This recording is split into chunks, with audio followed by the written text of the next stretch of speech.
Hey everybody, it's Damon here at California Carnivores, and today I want to talk about one of our favorite things here at the nursery, and it also holds a really special place in our hearts. This is our Janet Walker Memorial Bog. All the way back in 2010 now, I had already built the frame for this bog, and if you wanted to build a bog at home like this, all you really need is a wood frame and some of this extra heavy-duty pond liner, and then you just put that in. Instead of putting in water, you just put in peat moss and perlite, and you can plant into it. But I had already done that process. I already built the frame, and I had the liner in, and I was really excited to get to starting on this bog when we got some really terrible news. Our customer, Janet Walker, she'd been a customer of the nursery, I think, all the way back since the beginning when we opened in '89. She'd been collecting all of her plants, of course, and taking good care of them, and she had passed away. So her daughter and her husband approached us because she was hoping to give all of her plants back to the nursery. And these were large, established Serocenia and a few flytraps and sundews. And I just thought, what a great idea to dedicate this bog to her and fill it up with all of the big plants that she had in her collection. And so that's what we ended up doing.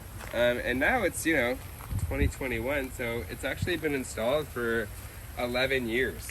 And of course it's changed. There used to be a few more fly traps in here that got taken over. But every single year it gets more and more beautiful. And her family still comes and visits it. And she's had friends who have come and left notes and other little mementos in the bog itself. And so today I was just going to take you through on this beautiful day here in California. I'm just going to take you through exactly everything that's in here.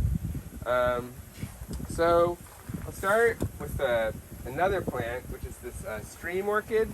It's California stream orchid, Epipactis gigantea. And it grows in serpentine soil, wet ditches around here. And that particular plant is also really special because that came from another friend of mine who passed away, Jeff Wong. He's a very famous carnivorous plant grower. He was one of the best growers. And he passed away a few years ago too. And this was growing at his home in San Francisco. There's a nice flower there. They're almost all done flowering, but there's one that's left and still looks pretty nice.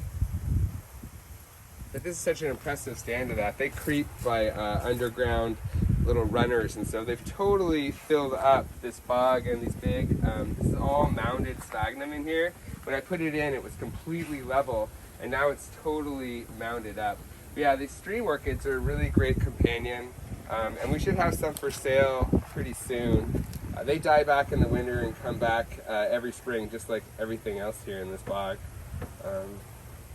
Yeah, so that's not carnivorous, but they're a great carnivore companion, and just another plant that I super love. And now let's kind of start making our way through some of the Serocenia, I think. This is just a really beautiful Serocenia Flava, variety Flava, just ordinary one.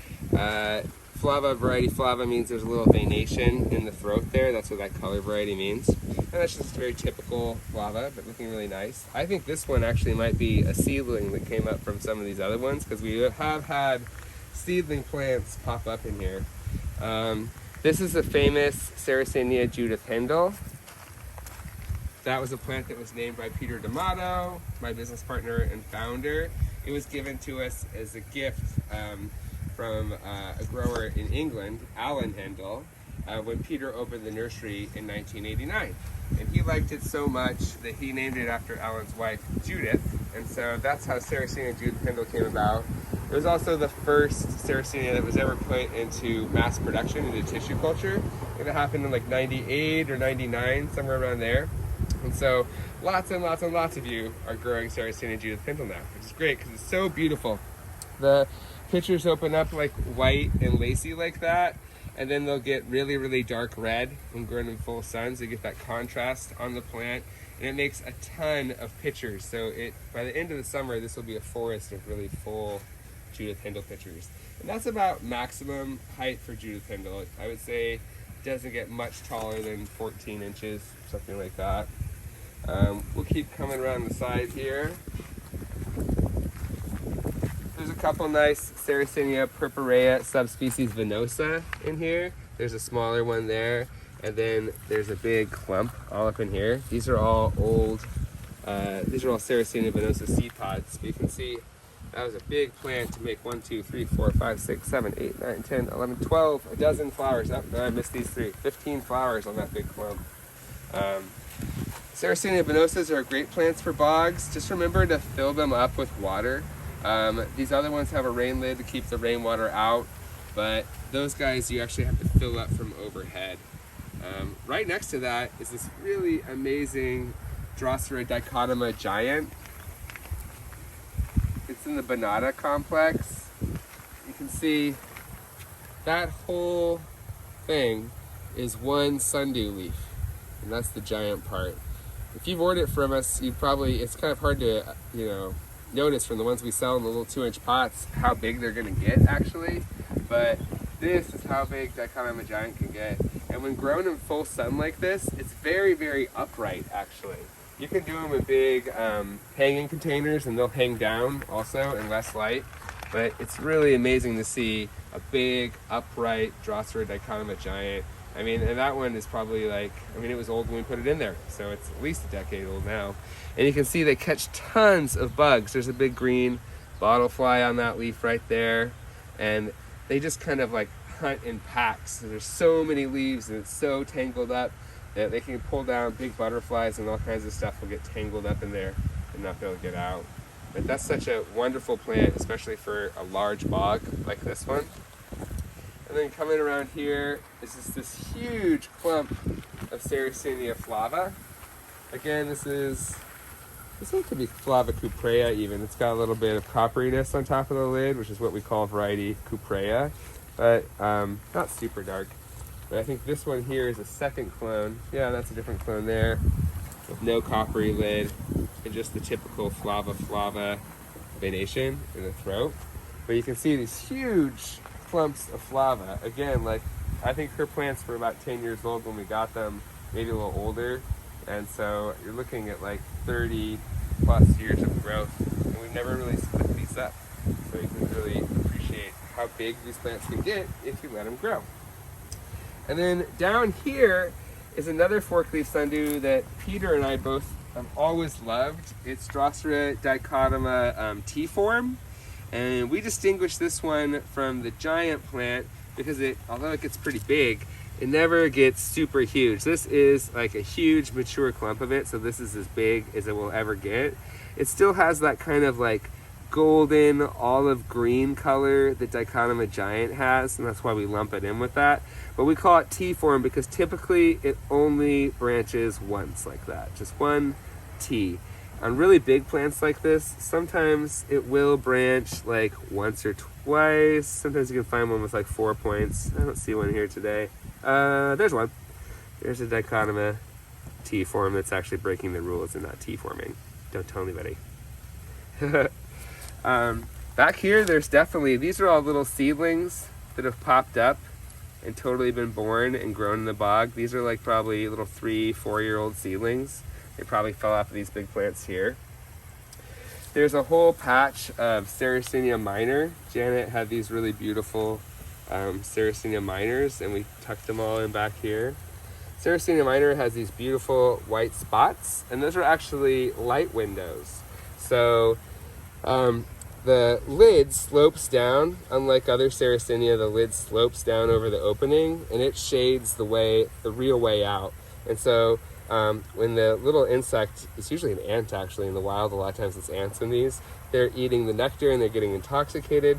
They can't tell which way to go out, and so they go towards these little windows or fenestrations that let the light shine through, and so that tricks them into going in and not out, which is so cool and clever.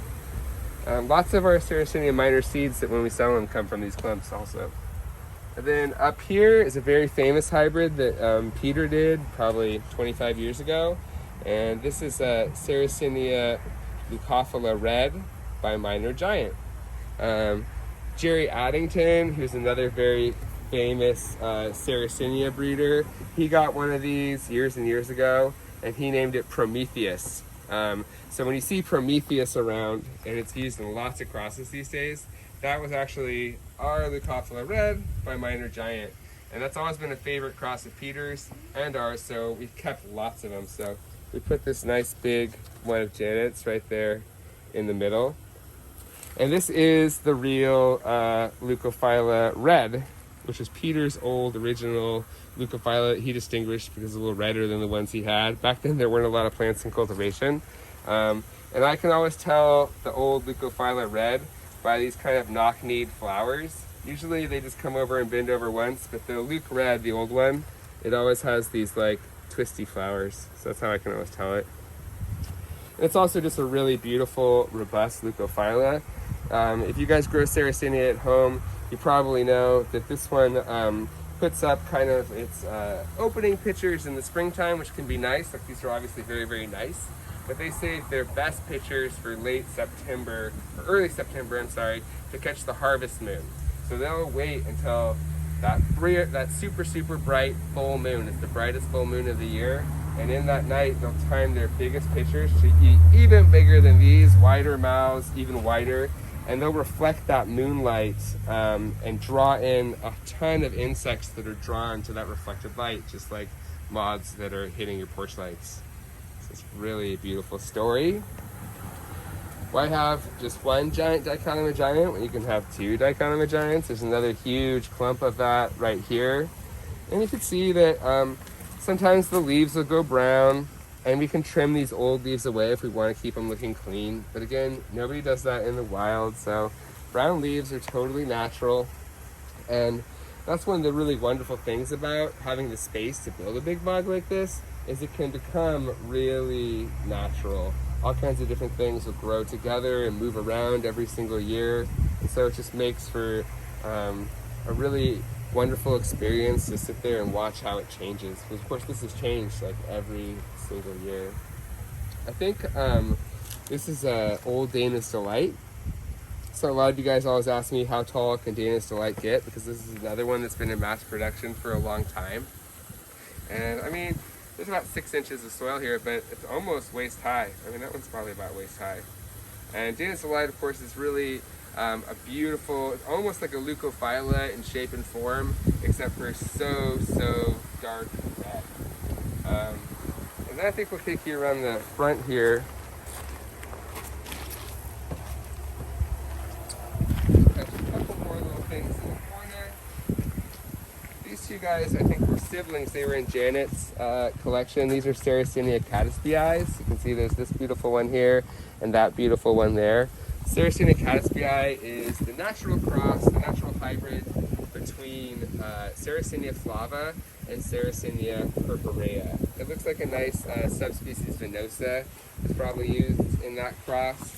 And natural hybrids, they have special names like Catastros because usually a botanist would have encountered them in the wild and noticed them as something different. And especially in the early days, when they were naming everything, a lot of times they would name that Serocenia Catastros, maybe even thinking it was a new species or not knowing what to make of it.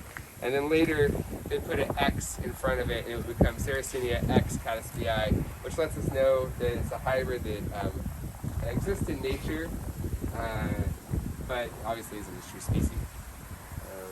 There's another Saracenia Chaelianas. That's another natural hybrid between Leukophylla and Purpurea. Because of the Leukophylla in that, it's still just waking up. But it'll be really, that's one of my favorite Chaelianas. It's so green and lacy. And I crossed it here with Linda Butt.